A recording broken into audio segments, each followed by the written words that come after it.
Com grande emoção aqui que estamos recebendo o grande professor José Uchoa, nosso amigo aqui de História e Geografia, professor de História e Geografia do Acre. A galera do Prazer Concurso, para a aula do concurso do IAP em Acre. É com o senhor, mestre. Boa noite a todos. A gente preparou para a noite de hoje uma aula, estava explicando aqui para o nosso querido organizador de atividade. Começou uma aula de 1h30 mais ou menos. A gente preparou uma aula panorâmica, começando da formação do Acre, desde o início, analisando a conjuntura global e nacional, e encadeando os assuntos de maneiras que a gente consiga, ao final da aula, de forma também sucinta e direta, mais objetiva, chegar a abordar o maior número de assuntos possíveis, que possa vir a ser assunto, do concurso. Então a gente chama esse tipo de aula de uma aula panorâmica. Naturalmente não é uma aula de aprofundamento dos temas, tema a tema. É uma aula que você tem uma visão geral, panorâmica, do que aconteceu, como é que esse Acre existiu e por que etapas ele passou. Tudo bem?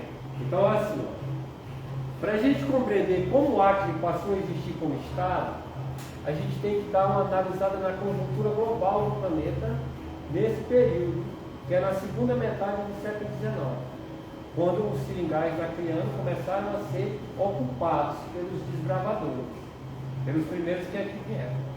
Nessa época, o mundo, na segunda metade do século XIX, vivia o ápice, o apogeu da evolução industrial.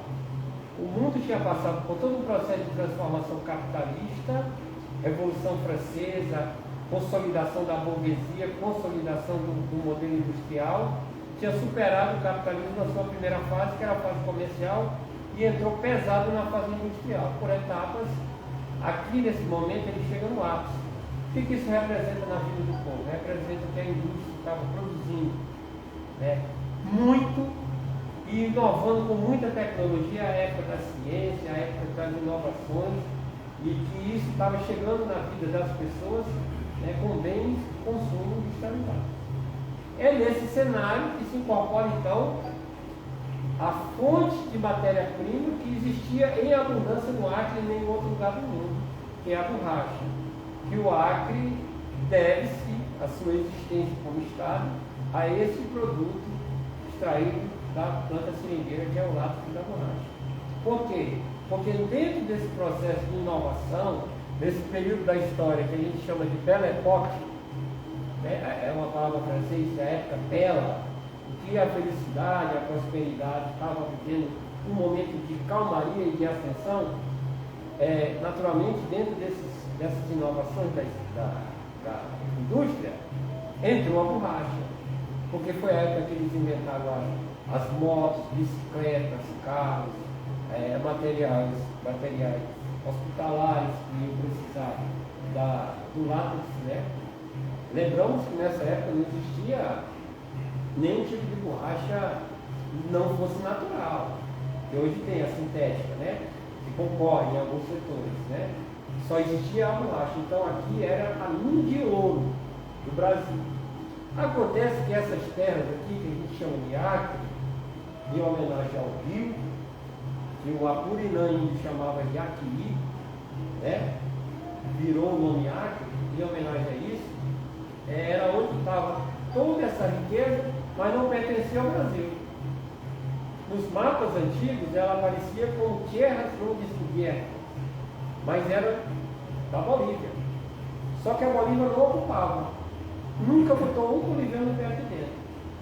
Para ser justo, e não achar que a civilização começa só com a gente, existiam moradores aqui, nossos ancestrais, os indígenas, diversas etnias que tem até hoje, lutando para sobreviver. Mas isso é um capítulo à parte, nós estamos falando da ocupação e da formação do Acre do ponto de vista econômico e social, ok? Então é importante você conhecer qual o motivador econômico que fez com que pessoas de todo canto do Brasil, mas especialmente do Nordeste, se interessassem em vir para cá ocupar. Não vieram para cá porque gostavam da floresta, dos rios ou dos peixes. E era porque aqui tinha um ativo econômico fundamental, que era a borracha. E que estava sendo demandada aonde? Na indústria da Inglaterra, especialmente dos Estados Unidos. E eram as duas potências industriais no final do século XIX e início do século XX. Tá? Os desbravadores que cabe citar, o primeiro é Manuel Mano da Encarnação, que foi o cara que começou a viajar os rios. Porque se você olhar a geografia do Acre, nosso mapa, tem o formato da letra B, e ele é cimbrado por rios, né? Sempre nessa mesma direção perpendicular, porque ele vem dos altiplanos, todos eles nascem nos altiplanos, e cortam o Acre paralelamente. Eles não se tocam. E eles vão em direção ao Amazonas, né? Aos afluentes, o Poluído do Uruguai e depois para o Amazonas. Essa é a nossa geografia, hidrografia, né? E como é que se deu a ocupação do Acre? Pelos rios. Nós estamos falando de uma época que não tinha estrada, nem se sonhava, né? Ter estrada. E em alguns lugares foram se montando, né, pequenos povoados, né, a partir de quê? Da exploração do produto. E o seringalista, que é a figura, que é o financiador do processo, é o cara que tinha uma certa condição, veio ocupar as terras, não tinha dono, aparentemente, e foi montando a estrutura de produção. O que era o seringal?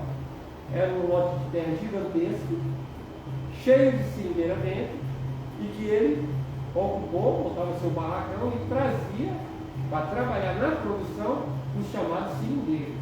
E os seringueiros eram quem? Eram os operários dessa engrenagem produtiva. E o seringalista era o patrão, né? Era o coronel. Coronel de barranco, né? Tem esse apelido porque os rios geralmente no verão ficam aquele barranco, né? E como as casas eram sempre na beira dos rios, ficava aquele casarão lá.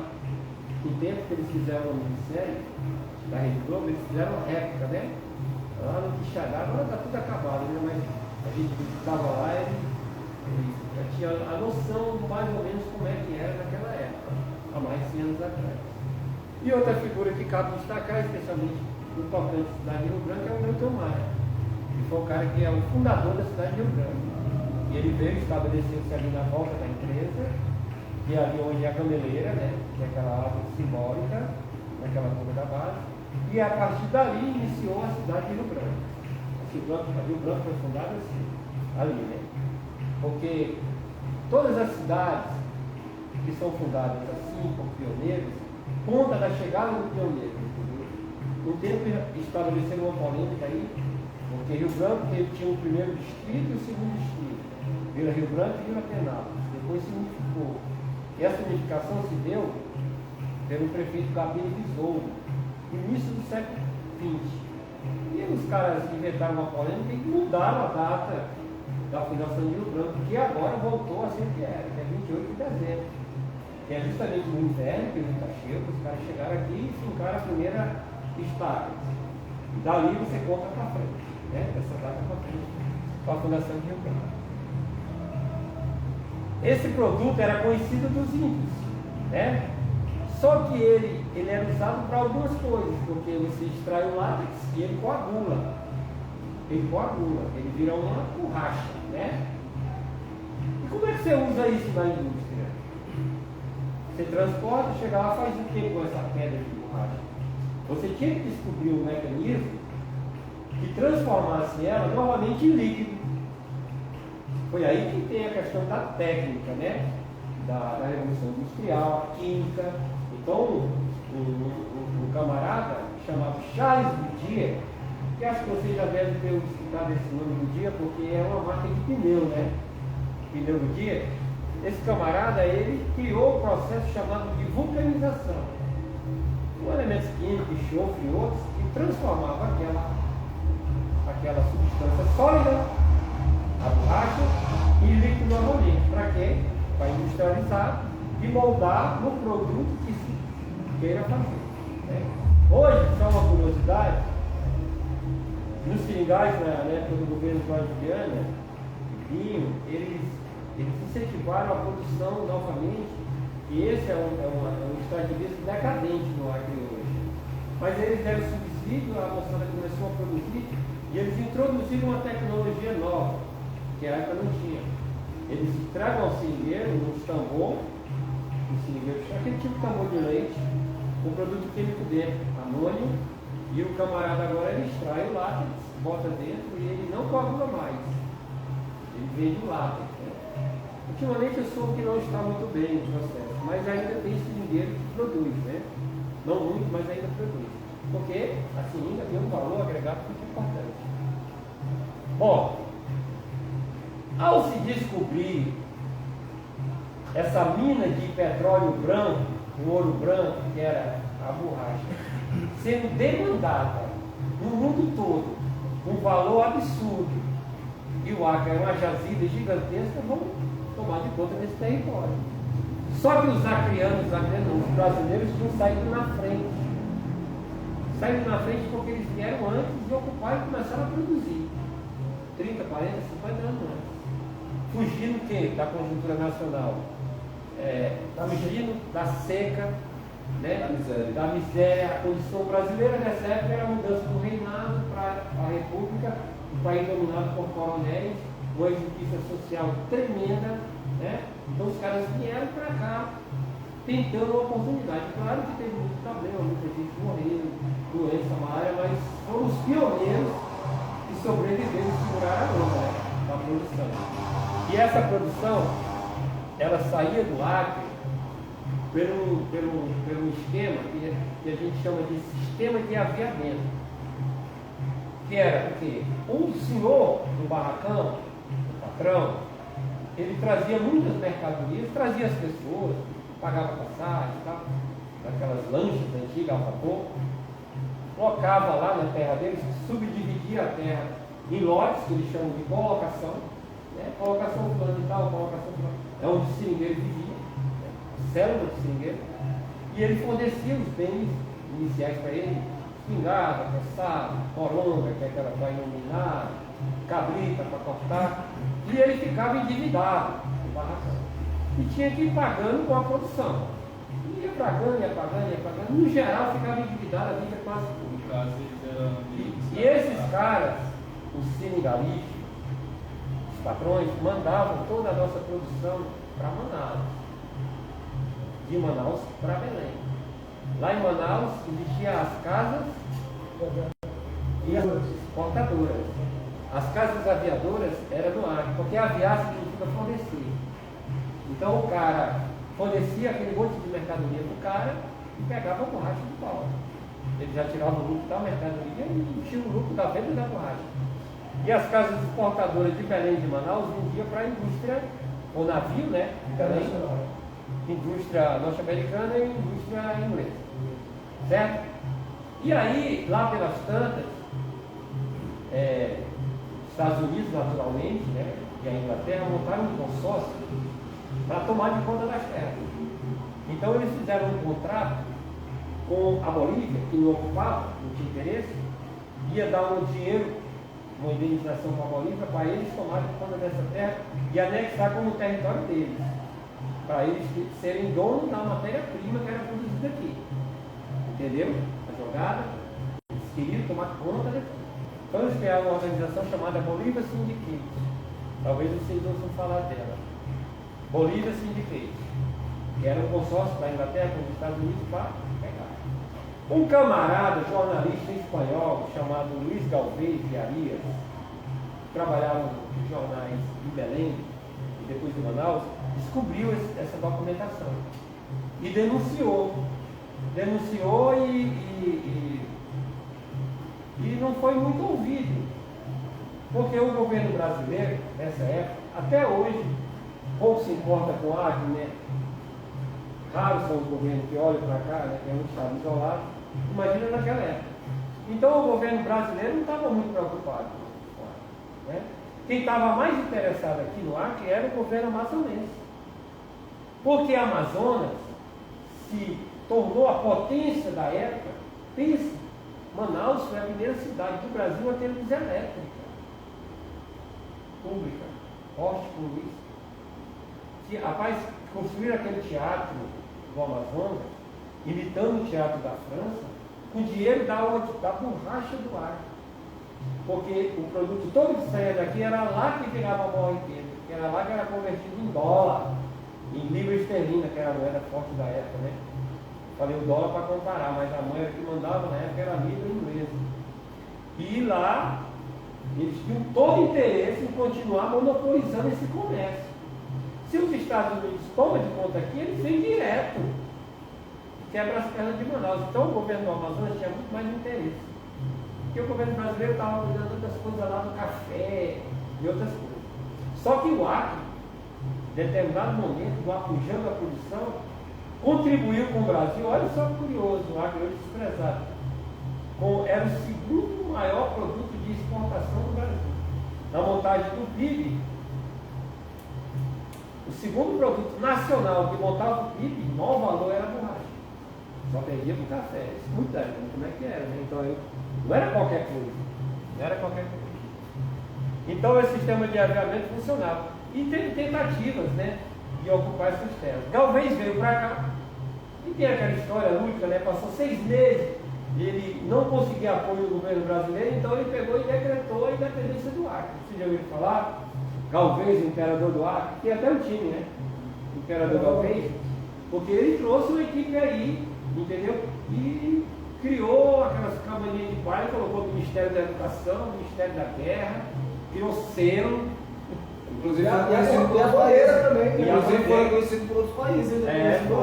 Conseguiu Reconhecimento internacional da independência do Acre. Só que depois não ganhou fôlego, né? Que tem a política, tem os interesses sindicalistas.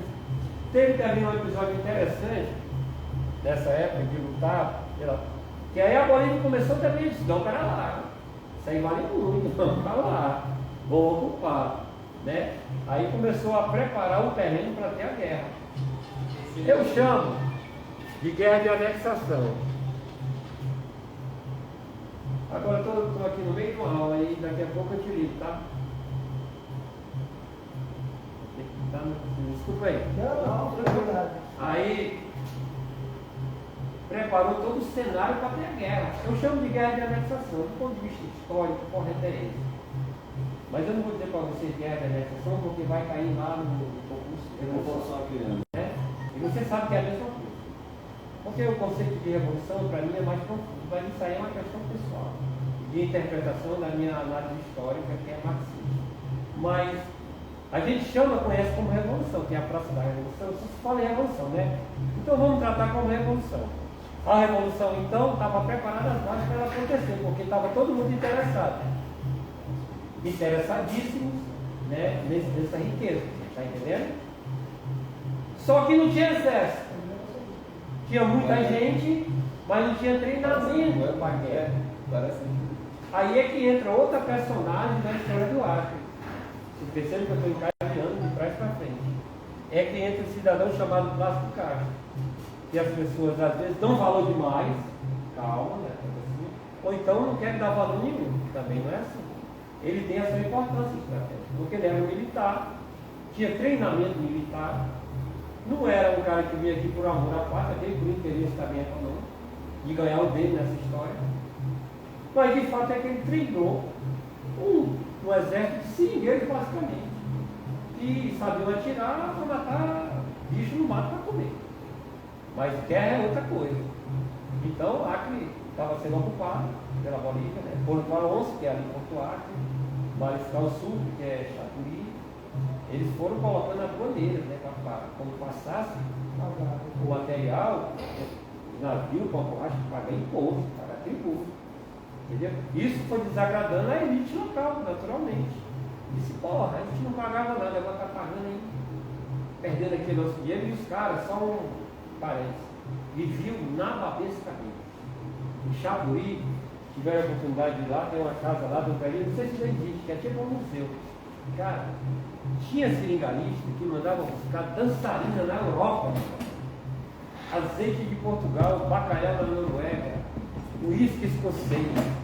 Era desse preço, cara. Chegava aqui, entendeu?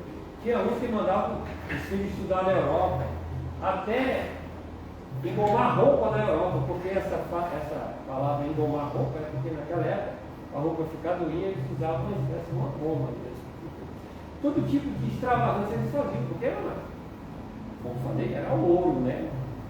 E aí criou as bases para começar o conflito. Então se deu um conflito, se deu a guerra, algumas batalhas simbólicas, né? Que a gente gosta de falar, tipo de curiosidade. Aquela batalha que é representada, que eles cerraram, os caras mergulhavam e cerravam uma corrente gigantesca, né? Um esforço fenomenal para poder passar os navios. Né? Teve também a expedição do poeta, que eu esqueci de falar, que eles lá em Manaus se reuniram e disseram, não, vamos tomar o Acre, vamos cuidar do Acre. Tinha um cara chamado José de Carvalho, que era um poeta, dava uma corda, bora, botar todo mundo dentro do navio. Chegou o Acre. Quando o Acre quando começou a cantar mesmo a bala, Os primeiros que foram embora. aí os poetas, não, pera bem, vamos tomar um aí. Fala assim para ilustrar. Mas porque guerra é um negócio sério. Sim. É morte, tem treinamento, passa dificuldade, passa fome, se esconde. Não é coisa de brincadeira que a gente vê em filme, não. Guerra é uma coisa cruel, sempre foi. E a do Acre teve seus heróis, suas bases, né? O fato é que se deu o processo.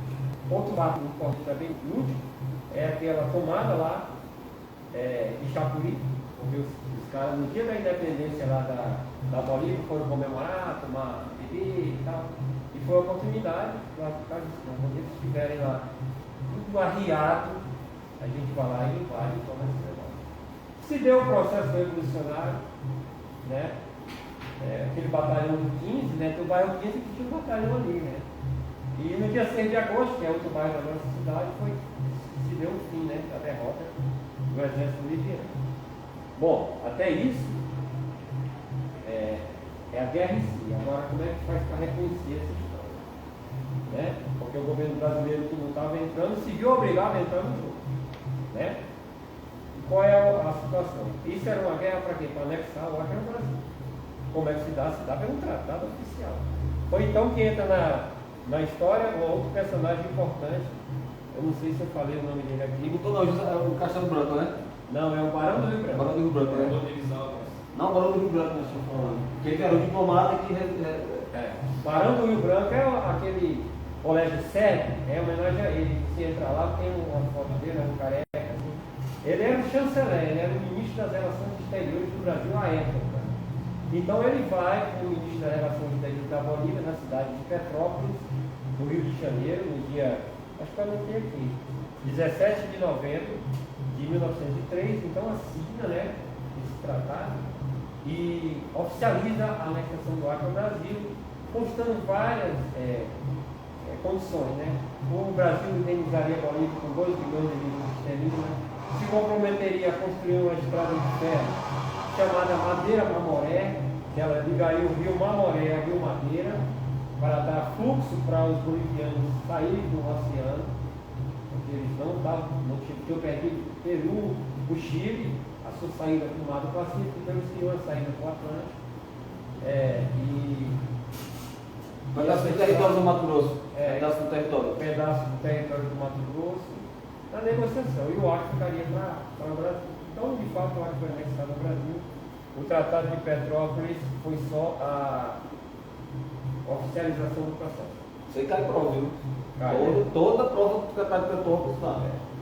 Então, o tratado aconteceu depois do processo todo. Primeiro, encadeando a demanda econômica, a ocupação, pioneirismo, depois a contenda, a luta, a briga, a galvez, aí chegou na guerra, traficante, preso, aí chegou no tratado que oficializou. Ok? Oficial, o Acre agora pertence ao Brasil. E aí, nisso a gente ainda está vivendo o auge do primeiro ciclo. A gente fala que a borracha viveu 2 ciclos. O primeiro ciclo é esse virtuoso, do início, gerou muita riqueza. E onde era riqueza, as coisas ficam melhores. Só que eu destaquei aqui, ó, a gente hoje fala em biopirataria, né? Que é os caras que vêm para aqui, para a Amazônia, aí, pesquisa as coisas na Mutuca e leva escondido, e às vezes tirou a riqueza daqui, de dentro da nossa Amazônia, sem a gente nem saber. Então o que aconteceu naquela época? Um cara chamado Harry Wilken matou a charada, né? A Inglaterra, que era a maior potência da época, pegou, levou as sementes, levou elas todas para para estufas da Inglaterra. E lá ele cultivou e replantou na Malásia, que era uma possessão inglesa na Ásia, com um clima semelhante ao clima amazônico. Porque lá na Europa é muito frio, né? Na Europa é outro clima, mas lá na Malásia não, é um clima semelhante ao nosso, com características melhores, né? Para adaptação da borracha. Então eles fizeram lá o que a gente chama de sistema de plantation. Porque qual é a diferença do plantation para o nosso? O nosso é seringal nativo. Nasceu ao longo de milhares de anos. Nasceu e viveu, cresceu, e a gente explora aquelas árvores gigantescas.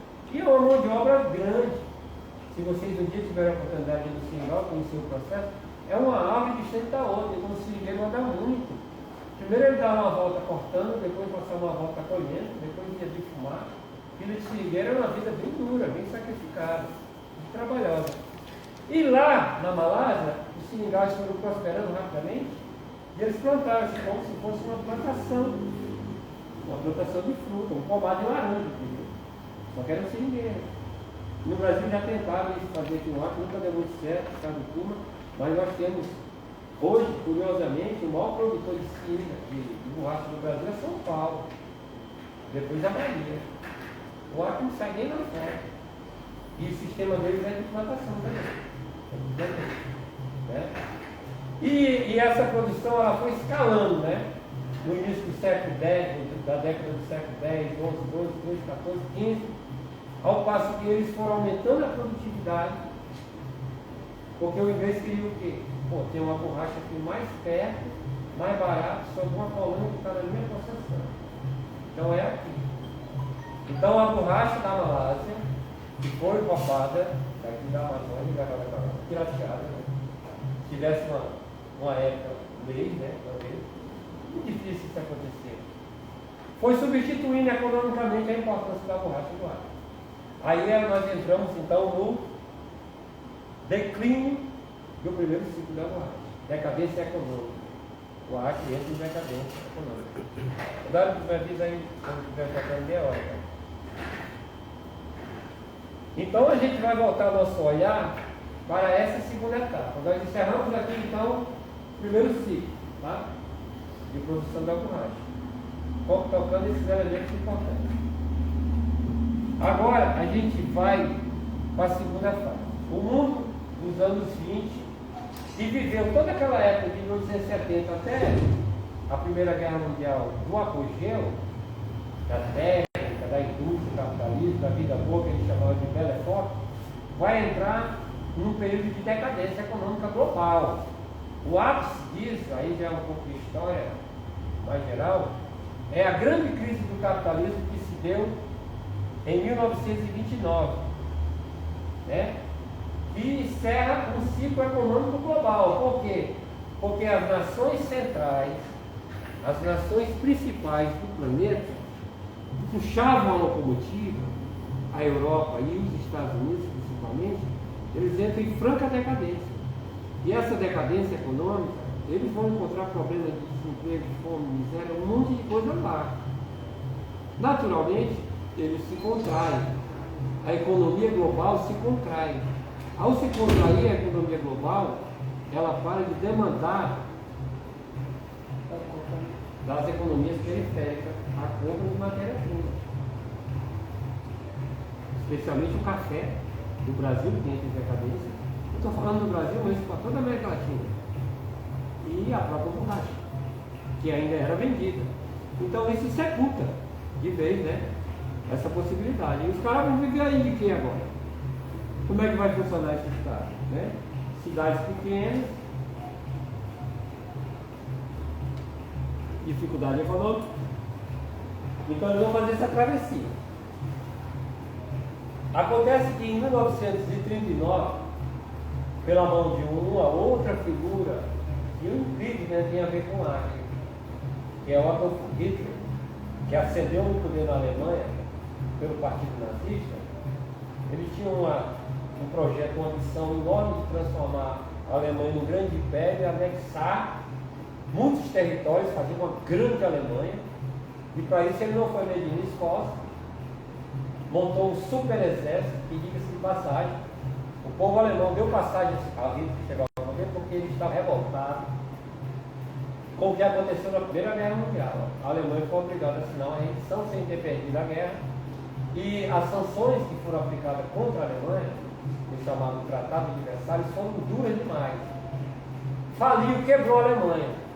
E o povo alemão estava indignado, como é que se diz, com sangue no olho, faca na caveira, para ir para cima e se vingar dos franceses e dos ingleses. E o Hitler apareceu com o discurso da salvação. E foi indo, foi crescendo e tomou o poder. Aí anexou a Tchecoslováquia, anexou a Áustria e foi indo. Até que ele disse, agora eu vou para cima da Polônia. E a Inglaterra e a França, que eram maiores, com mais exército, eram mais potentes, disseram não, até aí tem um limite. Ele fez aliança com a União Soviética da época, do Estado, e racharam a Polônia no meio, eles fizeram rachachar. Tu fica com a parte ocidental, tu fica com a parte oriental. O Hitler sabia que ele não podia tocar duas guerras, uma para cá, contra os franceses e os ingleses, e outra para cá contra o Exército Vermelho. Então ele assinou um tratado com o Exército Vermelho, com os soviéticos. O nome desse tratado é Molotov-Ribbentrop, porque era o ministro Molotov da União Soviética e o ministro Ribbentrop da Alemanha. Esse tratado diz o seguinte, olha, tu não ataca a União Soviética, nem a União Soviética te ataca. Te vira aí. Stalin só, não quero guerra. E o Stalin também sabia que ele não tinha um exército bom ainda, ele ainda estava querendo se arrumar. Depois é que o Hitler vai endoidar mesmo, e lá pelas tantas ele já parte para cima da União Soviética, e vai na União Soviética, aí ele abre a frente oriental, a frente ocidental, a União Soviética já se junta com a Inglaterra e com a França, e o desfecho a gente sabe qual foi o final. E o que isso tem a ver com isso?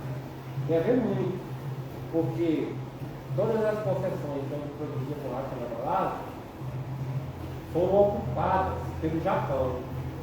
Quem era o Japão no jogo do bicho na Segunda Guerra Mundial? Aliado do Hitler. Hitler formou uma aliança que chamava-se Eixo, que era a Alemanha, a Itália, Benedito Mussolini e o Japão, que tinha seus interesses de expandir seu império lá pela Ásia. E um dos lugares que ele invadiu primeiro, qual foi? A Malásia. Tomou todos os seringais. Ao tomar todos os seringais, ele cortou aqui a sangria, né, torniquete, do fornecimento de borracha para a indústria inglesa e norte-americana. No momento que eles estavam mais precisando, imagine, fazer jipe, fabricar pneu. Indústria bélica, por causa da própria guerra. Aí onde houve um esforço gigantesco, os caras trouxeram milhões de dólares no Brasil, fundaram o BASA, que antigamente era o Banco da Amarela, eles vão turbinar a produção. Aí foi quando apareceu a figura que é muito peculiar, que é o famoso soldado da borracha, que teve o quê? A primeira leva de ocupação da Amazônia ou do Acre foram de nordestinos, basicamente fugindo da seca, na maioria do Ceará, né? A segunda leva, quando foi que eles foram recrutar a maioria? No Nordeste também. Então tinha guerra. E o Brasil mandou soldados para lutar lá na Itália. E tinha a guerra da borracha. Quem vinha para cá vinha com o status de soldado. Ó, você vai lutar pelo seu país, vai produzir borracha, que é para a gente mandar, que nós estamos em esforço de guerra. A guerra começou em 39, ó. 39, 40, 41, 42, 43, 44, 45, 7 anos. E eles fizeram esse esforço gigantesco aí, é onde nós chamamos de o segundo ciclo, por esses acontecimentos, entendeu? E aí vem financiamento, vem dinheiro, vem enchente, e a borracha turbinou de novo. O Acre deu a vida para Deus. Acabou a guerra, o Japão foi derrotado, os seringais voltaram para a mão da Inglaterra, e aí se foi para lá. E soldado da borracha. E soldado da borracha. E caiu no meio da merda aí, ó. O que o professor vale a pena ressaltar aí é a disparidade entre o soldado que foi para a guerra e o soldado da borracha hoje. E lutaram pra caramba para ganhar 2 salários mínimos, né? E lá o soldado de guerra 10 salários, né? Olha a disparidade. E eles vieram pra cá sofreram, os caras morreram. Malária, cobra, onça. Então, Então, o seu Tapiri ali, né? o Acre ele vai entrar então no segundo processo de decadência econômica. Você vai escravizado devido ao fornecimento do material. Então o Acre vai entrar no segundo processo de decadência econômica. Esse segundo processo de decadência econômica também não era noite por dia, sabe? As coisas vão acontecendo ano a ano e você vai sentindo aquele fluxo vai diminuindo. Então, mas já existiam cidades, o Acre já estava mais urbanizado, já tinha outras coisas, agricultura, né? Já tinha uma estrutura do território, guarda territorial, o Acre já estava mais ou menos organizado. Então eles como os antigos daquela época, vão iniciar um processo que era o seguinte, ainda tinha produção, não acabou totalmente, aliás, nunca acabou totalmente. Só que não foi aquele auge mais, né? De um movimento chamado Movimento de Autonomia, que a gente comemorou agora recentemente no mês passado, dia 15, até feriado. Completou 61 anos. E justamente a autonomia do Acre, o que é a autonomia do Acre? Se deu no dia 15 de junho de 1962. A autonomia do Acre foi um processo que os políticos daqui do Acre lutaram, o Juruá daqui, para transformar o Acre num Estado autônomo, um ente da federação, porque a gente tinha um Estado de território.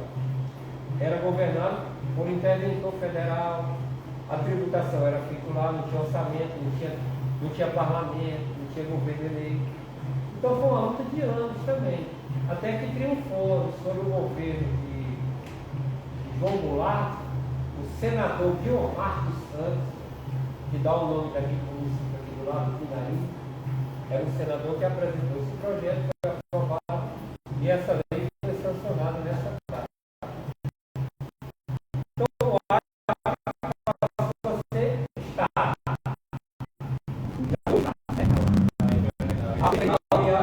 Porque o Acre ficou território. Até 1962. Em 1962 o Acre vira Estado. Deixa de território federal. E passa a ser Estado autônomo, com tribunal próprio, com deputado, com governador eleito, com as coisas que ele não tinha. Passou a ser autônomo. Passou a ser autônomo. Por isso que o movimento é autônomo. Autonomia. E tem lá para morar os autonomistas também, certo? Tem um museu lá. Vê como estava lá todo.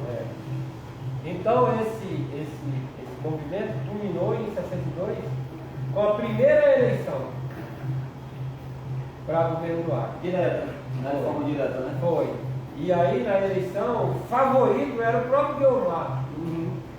Mas chegou um maluco aí, um jovem advogado, progressista, chamado José Augusto de Araújo, que foi lá e ganhou a eleição. Primeira eleição. Ganhou a eleição. O pai daquela Nazaré Araújo, que era vice-governadora. Ganhou a eleição, cara. Aí começou o governo dele, ele era um cara intelectual e tal. Só que logo na sequência, 2 anos depois, vem a ditadura militar. Aí a ditadura militar, naturalmente, destrói as franquias democráticas do Brasil todo. Ele foi cassado, né? A maioria dos políticos foram caçados, exilados, perseguidos, e instalou um novo regime. Um regime no Brasil sem democracia, sem eleição direta, e uma nova conjuntura também, no aliar. Eu coloquei aqui como. Bora aí. 8,5. Tá, eu vou concluir essa primeira parte, depois a gente faz tipo assim um ping-pong, você vai perguntando coisas e a gente vai trocando ideia, tá? Eu concluo a exposição e a gente continua só. Relaxa. Aberto, né? Tranquilo. De forma informal, assim, bem tranquilo. E a hora que você quiser interromper, também pode interromper, não é frescura não, tá? Esse negócio de fala primeiro não. Pode interromper.